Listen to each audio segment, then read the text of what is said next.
Assalomu alaykum aslarachilar. Bugungi mavzuyimiz mashina tortish bo'yicha bo'ladi. Juda ko'p aslarachilar hozirgi kungacha mung parda berishni boshlashdi. O'zi mung parda berishdi. Biz ham shular qatori aslarachilarimizga mung parda beryapmiz. Bugungi asosiy mavzuyimiz qo'shimcha mashina tortib, ya'ni tayyorlab. Albatta oldindan hamma narsani reja qilib borish kerak. Sababi bir kun kechikish yoki juda ko'p uzoq yomon natijalarga olib kelishi mumkin. Birinchi tortib qo'ydik mana ikkita. Xuddi shunaqa holatda hozir qolganlarini ham tortib tayyorlab qo'yamiz. Oldingi aytganimdek, oldingi videolarimizda juda ko'p xato kamchiliklar bo'lgan ekan. Biz uni ko'rib, o'rganib, yanada to'g'rilashga harakat qilamiz. Biz Namangan viloyati Chortoq tumanidamiz. Xo'p, yana nimalarni aytish mumkin? Biz aslariga kanallarga qarshi dori qilishni boshladik. Asosan organichskiy aerozol siropidan foydalanyapmiz. Ya'ni spray sepish orqali kanallarga qarshi kurashishni boshladik. Men asosan Xitoy mashinasidan foydalanaman. Arilarimizga birinchi o'rinda Xitoy mashinasini berganimizda juda yaxshi tortishdi. Shuning uchun qolgan aslarachilarga ham doim maslahat beraman, ya'ni yangi boshlovchilarga qaysi mashina berganingizda yaxshi tortayotgan bo'lsa, o'sha mashinadan beringlar. Ya'ni yaxshi tortadi keyingi natijalarda. Sizlar bilan endi mashina tortish jarayonini kuzatamiz. Biz asosan mana bunaqa eski ramkalarimizni tozalab, ya'ni eski pardonni olib tashlab, hozir yangi mashina tortishga harakat qilamiz.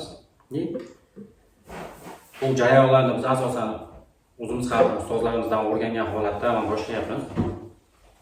Sizlarga ham qo'ldan kelgancha, ya'ni yangi boshlovchilarga qo'ldan kelgancha o'rgatib boraman degan umiddaman.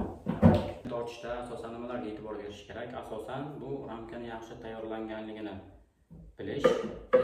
Bundan tashqari mashina tortish jarayonida qattiq yugutirib yubormaslik.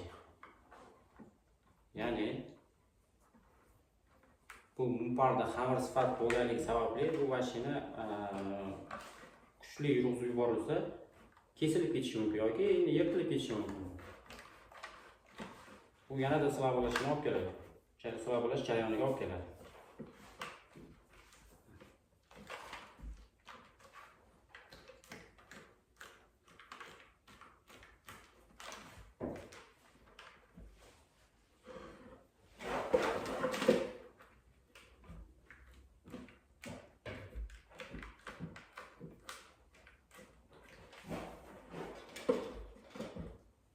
Mashina tortishda oldin ya'ni bu tarafi bilan harakatlantiramiz.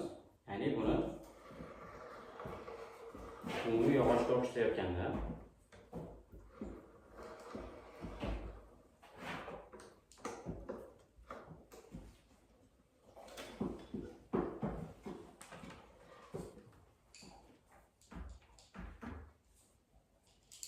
endi g'ildirakni asosiy katta qismi bilan simni ustidan yurg'izib chiqamiz. Simni ustidan yurg'izayotganda juda hushyorlik bilan e'tibor berish kerak. Ya'ni juda kuchli ham bosib yubormaslik kerak. Bunda mashina yirtilib ketishi mumkin.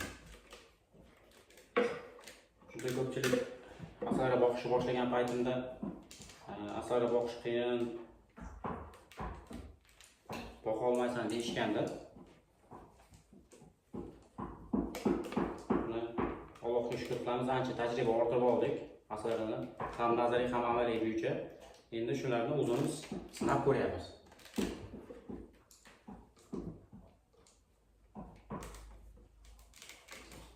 Bu odatda men uchun hobbi edi. Men asosan davlat ishida ishlaganligim uchun ishdan tashqari shug'ullanaman. Boshida hobbi sifatida ko'rdim. Ya'ni ishdan tashqari zerikkan paytlarimda aslarga qarab shug'ullanaman, chalg'iyman degan maqsadda bora-bora hozir aslarchilikdan endi daromad ko'rish maqsadim qoldi. Shuning uchun yanada mukammalroq o'rganib, yanada mukammal asal boqishni o'rganmoqchimiz.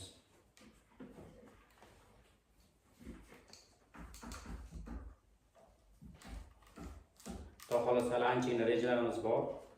Agar rejalarimiz o'xshab qolib qolsa, aslarchilik bo'yicha boshqa davlatlarga borib tajriba orttirib kelish niyatlarimiz bor.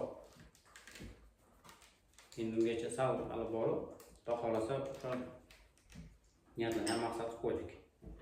Ana, tortib oldik. Tayyor. Silkitsa ham boshqasi ham tushib ketmaydi.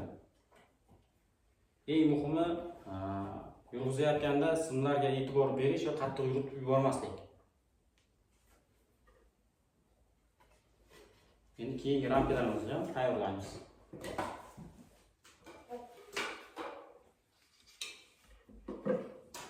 Asosan hammasi shu zaynda tayyorlanadi, ya'ni hammasi bir xil jarayonda tayyorlanadi. Videomiz yoqqan bo'lsa, like tugmasini bosib qo'yasiz, kanalimizga a'zo bo'lib qo'ying. Kommentariyada nimadir savollaringiz bo'lsa, kommentariyada yozib qoldirsangiz, qo'ldan kelgancha javob berishga harakat qilamiz. E'tiborlaringiz uchun rahmat.